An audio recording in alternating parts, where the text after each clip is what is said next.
Bonjour à toutes et à tous et bienvenue dans le dernier épisode du PodKTS, le podcast dédié à la classe préparatoire de la Martinière du Cher. Et aujourd'hui, comme toujours, je suis accompagnée de Mathieu Verdec et Alban Conan. Bonjour messieurs. Bonjour. Bonjour Grâce. Et aujourd'hui, pour ce dernier rendez-vous, nous allons donc voir ce que c'est de vivre une année en classe préparatoire ATS à la Martinière du Cher. On va voir en première partie comment en fait se déroule une année exactement, quand est-ce que ça commence, quand est-ce que ça se termine. On va aussi regarder les emplois du temps qu'on a au premier et au deuxième semestre, parce que ça, c'est le genre de choses concrètes que les élèves, les futurs étudiants aiment bien voir. Et ensuite, on terminera par un retour d'expérience, des conseils sur comment on a vécu l'année et comment vous pouvez bien vous y préparer. Je propose de commencer directement avec le déroulé de l'année. Donc, Mathieu, par exemple, l'année commence dès l'été avec la prépa ATS. Oui, Grâce, effectivement. Donc, durant l'été, on a des missions qui nous sont données de plusieurs types. Si tu veux, c'est des devoirs un peu. Donc, tu dois lire des livres. Déjà, c'est important parce que beaucoup, on a un peu arrêté de lire des livres. Et aussi, tu vas devoir regarder des podcasts, des émissions et commencer à travailler le Taj Mahal, qui est le test le plus important de l'année. Oui, c'est ça. Moi, je sais qu'en fait, l'idée, enfin, en tout cas, moi, c'est comme ça que j'avais ressenti, parce que, en gros, vous allez recevoir tout un mail qui vous dit tout ce que vous avez à faire, c'est super. Et en gros, moi, j'ai ressenti comme une remise à niveau, parce qu'on vient tous de parcours différents, et il y a des remises à niveau en économie, etc., qui sont données. Alban, quelque chose à rajouter sur ce début de l'année, toi, comment tu... Oui, c'est vrai que quand on reçoit le mail, ça peut faire un peu peur. Ouais, Il y a tout ce qui est podcast, livres, Taj Mahal, mais aussi le TOEIC. Donc on se dit, ouais, c'est quand même un sacré programme pour l'été. Mais en réalité, en soi, avec une bonne organisation, ça se fait. Après, comme tu as dit, c'est une remise à niveau. Donc si on est déjà à l'aise sur un domaine en particulier, on n'est pas forcément obligé de le travailler. C'est plus conseillé. Après, si je devais revenir sur les livres qui sont donnés, en fait, pour moi, sont importants parce qu'en fait, c'est des livres qu'on va justement utiliser, où on va se référencer sur ces livres tout au long de l'année. Et donc, c'est important de les connaître. Et voilà. ouais, complètement. C'est pas au hasard qu'on vous donne ces lectures.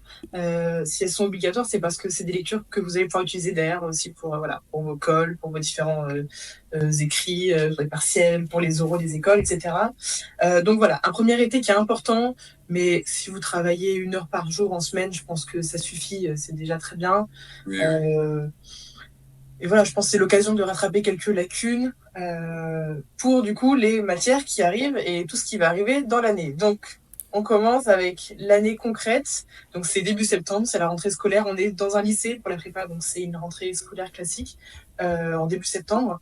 Et donc, premier semestre, qu'est-ce qui se passe en gros pendant ce premier semestre? Quels sont les points forts, les temps forts de ce premier semestre? En soi, le temps fort, c'est que on est déjà directement mis dans le bain. C'est-à-dire qu'il y a déjà une intensité au niveau du travail qui est importante. Surtout que, voilà, il y a le fait de s'organiser pour les cours, le Taj Mahal et le TOEIC. Donc, c'est un rythme à prendre, c'est assez difficile. Et donc, c'est aussi pour ça que c'est important de commencer à travailler l'été pour déjà avoir un rythme et ne pas être perdu dès le début de la prépa. Yes, exactement. Et en plus, directement, on a des missions un peu reliées au projet pro. Et parce que on veut déjà commencer à préparer le dossier pour l'école de commerce, étant donné que le projet pro, c'est quand même essentiel à côté des cours. C'est ça, en fait, pour préciser un peu ce que tu viens de dire, en fait, c'est que donc, on a nos premières colles qui arrivent pendant le premier semestre. Et donc, l'une des premières colles, c'est une colle justement sur le projet pro, où nous, on avait Madame Marmé qui nous avait donc donné un dossier. Il s'appelait le dossier Magic Zone. En fait, ça fait partie de l'accompagnement qui est fait pour nous amener à construire un projet cohérent. Donc, la première colle qu'on a, c'est quelque chose là-dessus pour discuter de ce dont on a réfléchi. Donc voilà, c'est vrai que le projet pro, on commence déjà à voir dès le début. Mais voilà, premier semestre, c'est un premier semestre qui est intense, avec les premiers TOEIC blancs qui vont arriver, les premiers Taj Mahal blancs. Il faut avoir des bonnes notes pour les cours, parce que c'est ces deux bulletins-là qui vont compter après pour les dossiers des écoles. Donc c'est vraiment un premier gros semestre, mais il faut vraiment s'accrocher, parce que après ces 6 mois-là, tout va s'arranger. En fait, c'est ça. Le mois de novembre, c'est un peu le plus dur, avec Ah oui. Taj Mahal partiel. Novembre-décembre, c'est chaud. Ouais. Clairement, clairement. Moi, j'ai un petit conseil à donner aux futurs étudiants par rapport à ça. C'est par rapport au TOEIC. Toujours l'été, c'est important de bosser. Mais par exemple, en fait, dans le premier semestre, on va avoir chaque semaine une liste de mots, de vocabulaire à apprendre. Et toutes les semaines, tous les lundis, on avait justement un petit contrôle, un petit devoir où il fallait justement sur ce vocabulaire-là. Et voilà, juste pour dire, ce vocabulaire, en fait, c'est le vocabulaire qu'on retrouve dans la Bible officielle du TOEIC. Donc, si vous voulez prendre de l'avance même par rapport à ça, eh ben, apprenez avant tous les mots. Comme ça, quand vous allez revenir, ça va être juste le fait de réviser ces mots-là. Ouais. Et donc déjà, ça va être le gain de temps que vous allez pouvoir utiliser pour autre chose, que ce soit les cours ou le stage. Et ensuite, aussi avoir plus de chances d'avoir une meilleure note sur ce petit contrôle-là. Ouais. Très bien. Alors, deuxième partie après de l'année, ça va donc être le deuxième semestre. Premier semestre, c'est un peu chaud, mais vous pouvez le faire. Il suffit de vraiment être bien organisé et ça, on reviendra là-dessus. Mais donc, le deuxième semestre, c'est un peu là où on souffle. Parce que déjà, au niveau des notes des cours, les bulletins comptent pas, quasiment pas pour les dossiers des écoles de commerce. Donc déjà, ça fait un poids mental qui saute. Donc, deuxième semestre, c'est plutôt axé. On se tourne vers les écoles avec notamment la préparation des premiers dossiers. Ouais, effectivement, je suis d'accord avec toi. Bon, après, il faut aussi dire que dans certains cas, on se trouve en janvier avec malheureusement un mauvais Taj-Maj ou un mauvais TOEIC. Et donc, on Ouais. n'oublie pas totalement cette partie-là. Mais ce qui est bien, c'est qu'on a beaucoup plus de temps à donner au TOEIC et au Taj-Maj à ce moment-là, surtout que ça accélère au moment des partiels de l'activité. Donc, en janvier, on est plutôt tranquille. Et oui, on va aussi commencer à construire des dossiers. Certaines écoles, elles marchent par round. Donc ça, c'est en dessous du top 5, au-dessus du top 5, ça marche comme ça. Et donc, quand on veut préparer le top 3, à ce moment-là, il faut savoir avoir une stratégie au niveau des rounds. Et c'est pour ça qu'il faut préparer très vite nos dossiers. Donc oui, je suis d'accord avec toi, on commence à faire les dossiers à ce moment-là. Oui, parce qu'en fait, le Taj-Maj, alors c'est important de le préciser, le Taj-Maj, il n'y a que 2 sessions pendant l'année de prépa parce qu'on peut passer qu'une session par semestre. Et comme il y a 2 semestres, on ne peut pas 2 sessions. TOEIC, vous pouvez en passer autant que vous voulez. L'école, la prépa, elle en fait passer 4 à peu près. Je crois que c'est Ouais. 4, c'est pas, oui. Voilà. Donc, vous avez les premiers qui arrivent en décembre, mais vous avez encore des deuxièmes chances ou une troisième ou une quatrième après sur le deuxième semestre. Donc voilà, dossier des écoles qui arrive et aussi à partir de mi-avril, l'entraînement aux oraux, qui est une partie très importante parce que là, les cours sautent complètement. Il n'y a plus du tout cours pour avoir l'entraînement aux oraux. Exactement. C'est sur une période de 1 mois environ, enfin, me semble, où justement on va s'organiser, on va prendre des créneaux avec que ce soit des professeurs ou des anciens élèves. L'objectif, c'est de s'entraîner sur là où on a été admissible, donc que ce soit dans le top 5, ou encore Schema, Audencia, Neoma ou autre. Et donc, c'est très intéressant. C'est quand même, on va dire, on a l'impression que ça peut être tranquille, mais je trouve personnellement que c'était quand même assez intense parce qu'il y avait le fait de faire l'oral, après de scolariser, de se préparer encore mieux pour la prochaine fois. Donc, il y a quand même un petit rythme à avoir qui peut être un peu fatigant, mais qui est très intéressant et qui vraiment prépare extrêmement bien aux euros en juin et fin mai. Oui, surtout qu'il y a beaucoup de créneaux qui sont mis à notre disposition. Vraiment, les profs sont très flexibles là-dessus. Ils veulent vraiment qu'on s'entraîne dans de bonnes conditions. D'ailleurs, on vient tous en costume à l'école et on est vraiment entraînés dans des vraies conditions et on enchaîne, quoi. Donc, ça, c'est vraiment bien. Effectivement, Bon, effectivement. pas tout le temps en costume, hein, mais Oh. on me dirait. Voilà, autre petit point que je voulais voir au niveau du déroulé de l'année, c'était un point tout bête sur les vacances. Parce que du coup, on est dans un lycée, donc on est sur les vacances scolaires où il y en a 2 semaines.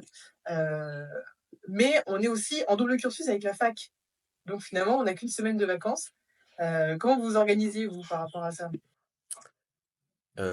Alors écoute, moi j'avais une solution qui était simple, c'était qu'on avait cours le mercredi à la fac. Donc en fait, je partais le mercredi soir et donc j'avais une semaine et demie de vacances et pas 2 semaines. Et est-ce que du coup, vous profitiez de la semaine où il y avait encore des cours à la fac, comme vous étiez encore sur Lyon, pour aller à la BU et là bosser de manière plus intense, pour après avoir un temps off pendant plutôt la deuxième semaine?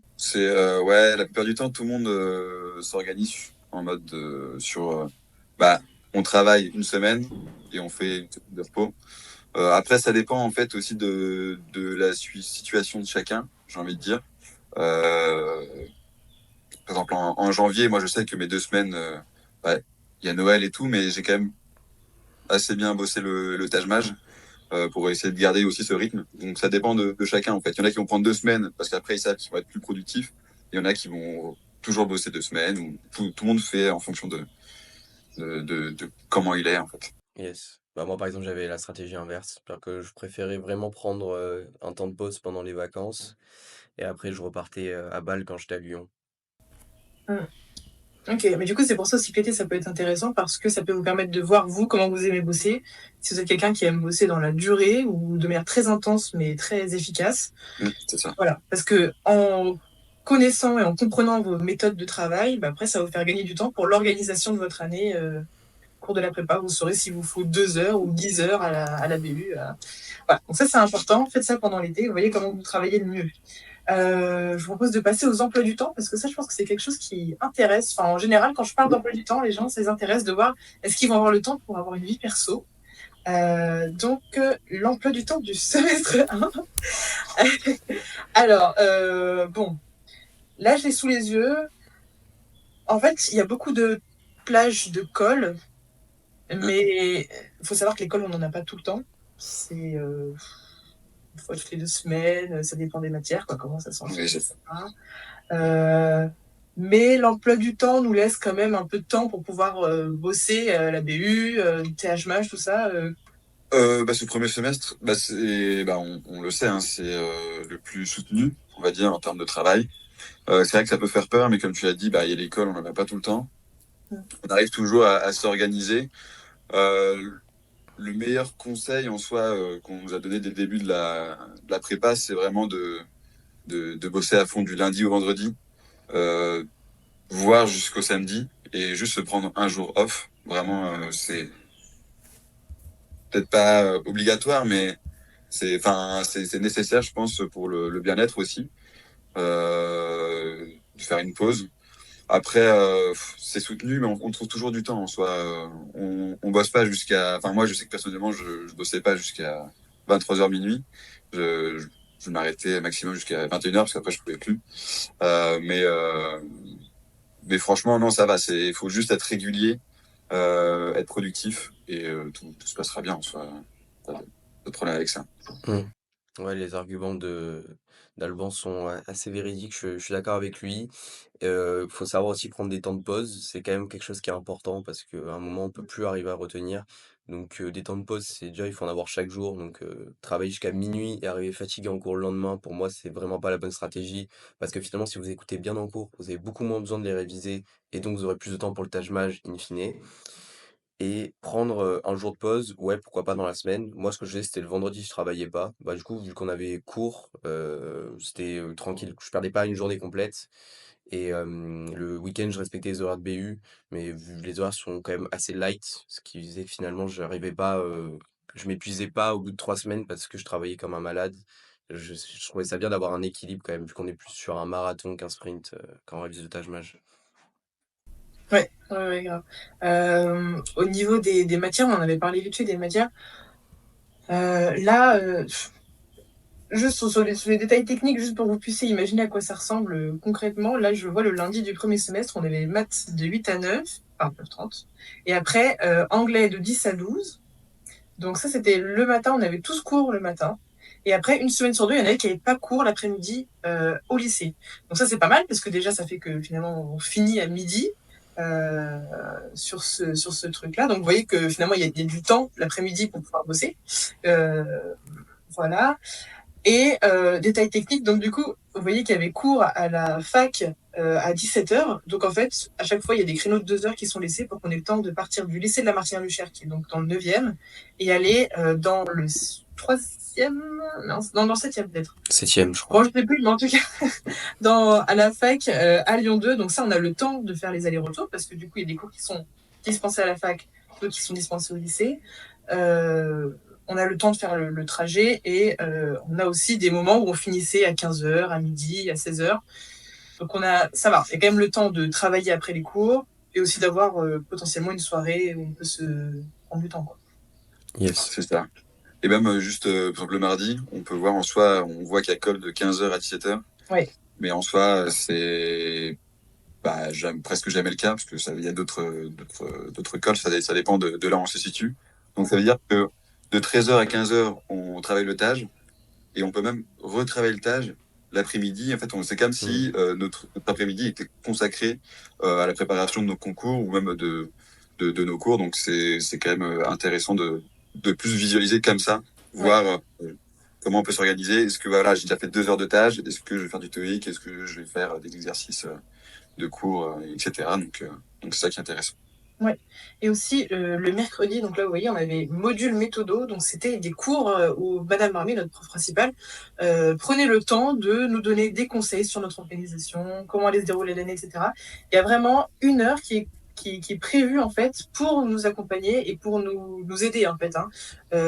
Et ça, voilà. D'ailleurs, ce qui est bien avec aussi les profs, c'est qu'ils sont plutôt flexibles, donc on peut lui demander, est-ce qu'on pourrait approfondir cet exercice-là du Taj-Maj, par exemple, et elle nous faisait 1 heure pour nous aider concrètement là-dessus. Donc voilà, on est vraiment accompagnés pendant la prépa pour donner le meilleur de nous-mêmes. Exactement. Yes. Et après aussi, il y a une autre matière qui, peut-être, on se voit pas trop ce que ça veut dire, parce que ça s'appelle gestion, donc ça paraît un peu large. Mais pour faire simple, la gestion, c'est de la finance et de la RH dans une seule matière. Ça, ça y travaille. Ouais. Ça, c'était une très bonne matière. Vous voyez tous les fondamentaux qui vont être nécessaires après en école de commerce. Ouais. Enfin, en tout cas, Ouais. moi, j'ai beaucoup apprécié la matière. Je l'ai trouvée utile dans ce qu'on voyait. C'était vraiment des trucs concrets d'entreprise. Oui, oui. Pour moi, je voyais ça comme gestion financière. Et voilà. C'était Voilà. complètement, moi qui fais des UTGA, je voyais ça comme Ouais. c'était sa gestion financière. Voilà. Alors, pour le deuxième semestre, rapidement, en gros, le deuxième semestre, ça devient plus light. Hein. Moi, j'ai trouvé qu'au niveau des cours, c'était quand même plus light. En plus, en général, les choses sont faites pour qu'on ait cours qu'un seul jour à la fac, pour que tous les cours soient rassemblés le même jour à la fac. Donc ça, c'est aussi bien de ne pas avoir besoin de faire les allers-retours. Il y a moins le stress il faut avoir des bonnes notes en cours. Enfin, il faut quand même avoir gardé un bon rythme, mais voilà, le bulletin du deuxième semestre va pas être pris en compte pour les dossiers, pour les admissions en école de commerce. Donc, on a tendance à plus se concentrer sur les tests. Oui, oui, il faut être honnête sur ça, c'est clair. Il y a des stratégies qui doivent être mises en place et bon, bah, c'est le premier semestre qui va vraiment compter. Donc on peut pas sacrifier notre Taj et notre TOEIC pour le deuxième semestre, clairement. Hein. Après, il y a quand même des gens qui arrivent déjà à avoir de très bonnes notes au premier semestre, au TAJ, MAJ ou au TOEIC. Donc, ils arrivent toujours à bien se focaliser sur les cours. Après, c'est vrai que si on a un score moyen au TAJ, Il vaut bah, mieux se concentrer sur le TAJ. on va toujours travailler les cours, mais on va peut-être prioriser le TAJ majeur. Notre dernière chance. Voilà, pour terminer, quelques retours d'expérience, quelques conseils, quelques choses à nous partager pour nos futurs étudiants. Je te laisse commencer, Mathieu. Ok, je te remercie. Moi, je commencerai peut-être par une information plutôt. C'est par rapport au Taj Mahal et au TOEIC, il faut comprendre que les écoles de commerce, aujourd'hui, de plus en plus, elles vont rechercher un équilibre et quelqu'un d'homogène, c'est-à-dire que avoir un excellent Taj et un mauvais TOEIC, entre guillemets, ou inversement, ça va clairement être pénalisé et ils vont exprès saccager la personne sur la note de dossier pour regarder plutôt des personnes qui vont être peut-être même plus moyennes mais plus équilibrées sur leur score. Donc, ne pas se dire: «Je travaille que le Taj Mahal», ne pas se dire: «Je travaille que le TOEIC», mais bien comprendre qu'il faut travailler les 2 et donc prendre ça en compte dans sa stratégie. Parce qu'aujourd'hui, ceux qui ont été, admissibles dans les meilleures écoles, cette année, c'était ceux qui avaient vraiment des dossiers qui étaient bons, sur ces 2 points. Et je pense que après, c'est un peu la trilogie, quoi. Taj Mahal, TOEIC, il y a aussi évidemment les notes de dossier, enfin les notes de cours, pardon, Mmh. sur les bulletins, où là aussi, surtout pour le top 5, c'est vraiment important de garder une moyenne correcte, voire bonne, en prépa, quoi. Tout à fait. Ouais, bah oui, il y en a aussi qui ont eu des scores moyens, par exemple au TAJ, et qui ont été quand même admissibles, par exemple au top 5, parce que tu avais un dossier qui était extrêmement solide, que ce soit au niveau des cours, donc académiques, et aussi, par exemple, associatifs ou autres. Donc, franchement, il faut pas non plus se décourager, pour moi. Par exemple, si on est au milieu de l'année et qu'on a des scores qui sont pas terribles, bah, ça veut pas tout dire en fait. C'est-à-dire qu'il y a toujours de l'espoir et il faut toujours se donner à fond Ouais, parce que on sait pas ce qui peut se passer en fait. Donc ouais, on a eu des belles surprises pour certains profils, donc exactement. franchement, il faut clairement pas se décourager et continuer jusqu'au bout. Alban, peut-être, tu vas avoir un conseil à donner. Non, bah moi le seul conseil, c'est vraiment en fait, je trouve que c'est tellement important de bosser l'été, que ce soit sur prendre connaissance déjà des épreuves du Taj Mahal ou même si on a des lacunes en anglais, commencer vraiment à bosser à fond le TOEIC. Parce que en fait, même on l'a vu même au premier semestre, ceux qui avaient déjà des bonnes notes au Taj Mahal ou encore au TOEIC, c'est des gens qui l'ont bossé en fait depuis déjà plusieurs mois et qui avaient déjà de l'avance par rapport aux autres. Mm. Après, oui, il y en a qui le bossent énormément au premier semestre. Après, c'est des monstres, hein, je sais pas comment ils ont fait, et qui arrivent à taper des super scores dès le début. Mais je pense que oui, franchement, le petit tip, c'est vraiment l'été, c'est la clé en fait de la réussite pour moi. Faut bien commencer en fait. Mm. Donc voilà. Ok, trop bien. Ok, bah alors moi j'aurais peut-être plusieurs choses à dire déjà. Euh, Au niveau, enfin, il y en a qui se demandent est-ce qu'il faut être bon en maths, est-ce que le niveau est vraiment élevé dans la classe des gens, etc. Je pense que déjà sur la question des maths, on a des statistiques. D'ailleurs, on n'a pas parlé de ça. On a des statistiques au premier semestre, qui est un cours où en fait, ouais, c'est quand même des maths un peu poussées. Moi, je trouve, enfin, j'avais fait un peu de maths jusqu'en terminale, mais là, quand même, je trouvais que c'était un petit peu poussé. Et bon, franchement, là, je pense qu'il faut pas être. C'est pas une question d'être bon ou pas bon, faut juste bosser, apprendre les trucs un peu du par cœur et recracher parce que c'est juste sur un semestre. Donc, mettez-vous-y pour ce semestre-là aux statistiques et apprenez bien les cours. Et voilà, le sujet des Ah ben statistiques. oui. Non mais c'est intéressant que tu le dises et surtout, bah nous, je sais que parfois il y en a qui faisaient même des réunions à la BU Ouais, pour se faire des cours particuliers avec bah, les meilleurs qui sont, en tout cas ceux qui sont plus à l'aise en statistique. Et ouais, donc ça permet de les aider. Après, est-ce que la note suivait, je sais pas, je vous avoue. Mais je trouve ça bien en vrai, enfin, de s'entraider tout au long de l'année. ouais, Très important. Et comme ouais, ça, au moins tout le monde, on tire tout le monde vers le haut. ouais. C'est ce qui fait aussi la force de notre prépa. Ouais. Dernière chose, moi, que j'aurais aimé dire aussi, c'est que voilà, je trouve qu'on peut avoir le temps d'avoir une vie perso, et qu'en plus de ça, on développe une vie,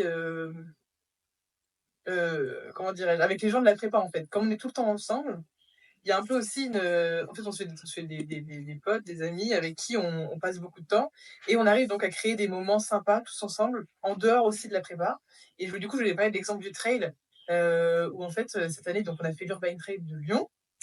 C'était 10 kilomètres qu'on a fait dans Lyon. Et en fait, on s'est tous chauffés à plusieurs, on était une petite vingtaine, je crois, à faire ça dans la classe. Donc en fait, c'est un bel esprit la prépa et c'est des gens qui vont se pousser dans les cours, en dehors des cours et qui vont faire des belles choses. Et notamment ce trail qui a montré que bah, voilà, on peut faire des choses en dehors. Vous pouvez continuer à faire du sport pour ceux qui ont peur. Est-ce que je pourrais aller à la salle et tout.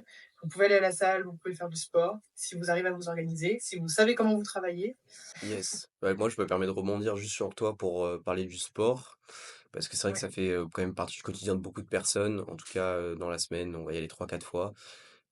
Faut dire les choses, dans les périodes de rush, quand même, le sport, il va oui, avoir une certaine tendance à passer à la trappe, c'est-à-dire que généralement, moi par exemple, tu vois, j'essaie de faire du sport 3 fois par semaine, je trouve que c'est important. Et pendant la prépa, quand c'était un peu dur, j'allais 1 fois par semaine. Et à des moments, quand vraiment il y avait tout qui s'enchaînait, qu'on arrivait vraiment à la fin du Taj Mahal, enfin à proximité du moment du passage du Taj, bah là vraiment, malheureusement, j'avais plus tout le temps. Mais je pense que c'est pas grave. Enfin, c'est une année qui est aussi faite de sacrifices. Et c'est pour après s'offrir des nouvelles opportunités. Donc voilà, c'est pas durant cette année que vous prendrez de la masse, malheureusement. Peut-être plutôt voilà, l'inverse. c'est ça. C'est ça, en fait, c'est une année, genre vraiment voir ça ouais, comme une finale, quoi. Et après, vous avez les écoles de commerce où ça sera tranquille. Mais là, c'est vraiment le moment où il faut tout donner pour aller chercher les meilleures écoles de commerce. Donc, ouais, il y a des sacrifices à faire. Ouais, c'est une étape qui est marquante, en tout cas dans une vie Ouais. de sacrifier entre guillemets une année pour vraiment travailler beaucoup et avec des gens et effectivement les liens qu'on forme avec ces personnes, je trouve qu'elles sont vraiment que c'est des liens qui sont assez uniques. C'est une amitié qui est quand même un peu différente parce que on passe pendant 9 10 mois toute notre vie avec ces personnes et c'est quelque chose d'extrêmement enrichissant en tout cas. C'est pas compliqué parfois de supporter Mathieu. Voilà, c'est un rythme à prendre. Voilà, je pense qu'on a fait le tour. Merci les garçons de m'avoir accompagné sur ce dernier podcast. Merci à tous d'avoir suivi ce dernier épisode du podcast. Et donc, on vous souhaite tous une très belle année en prépa ATS. Vivez-la à fond et vraiment, vous ne le regretterez pas. Et à très vite.